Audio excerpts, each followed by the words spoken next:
So we drained all of the bleach solution out of the reservoir and we filled it back up with fresh, clean water for the patient. We're going to assemble the nozzle for the patient. You would open both of these packages and slide these together. And then you would insert this onto the nipple here, right there. So it'll be pointing up in this direction for the patient.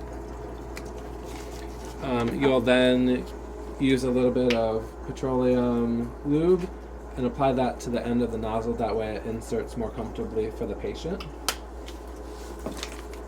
Then you'll put the lid back on. You'll instruct the patient to sit on the machine in this position.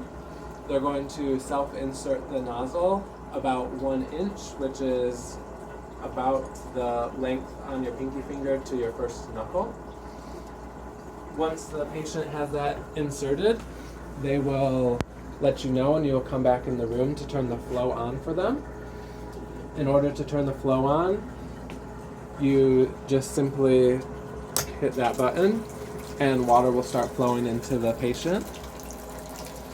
While that's happening, you want to double check again that the fill valve and the drain valve are both off.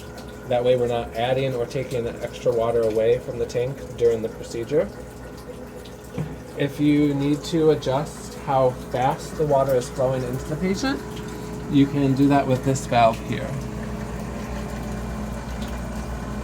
I'll turn that up or down.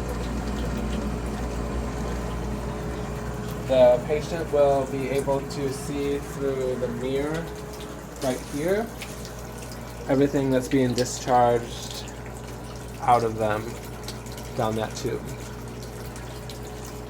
You'll instruct the patient to hold the water inside of themselves for a few minutes until they feel full, like they need to have a bowel movement, and then you'll tell them to push and release everything that's inside of their bowels.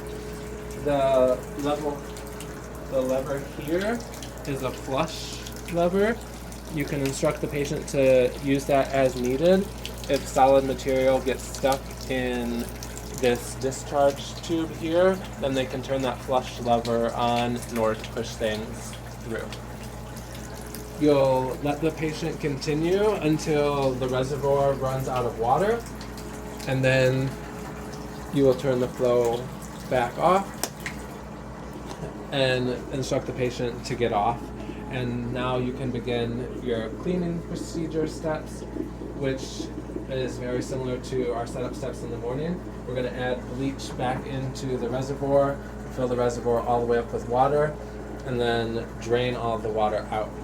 You're also going to need to disinfect everywhere here. So we'll take the cover off, we'll dispose of the nozzle that the patient had been using, and then we're going to spray everything down with a bleach solution, including spray directly into the nozzle here to try and get a little bit of bleach inside of that nipple. Then use a toilet brush cleaner to scrub the basin clean.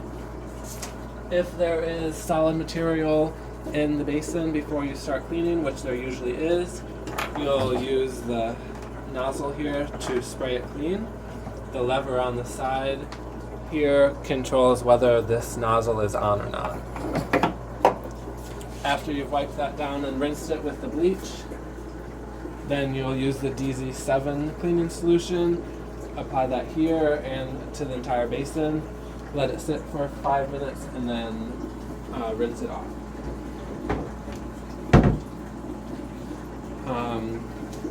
After you've done that, you can drain all of the bleach water out of the tank, and you'll be ready for your next patient.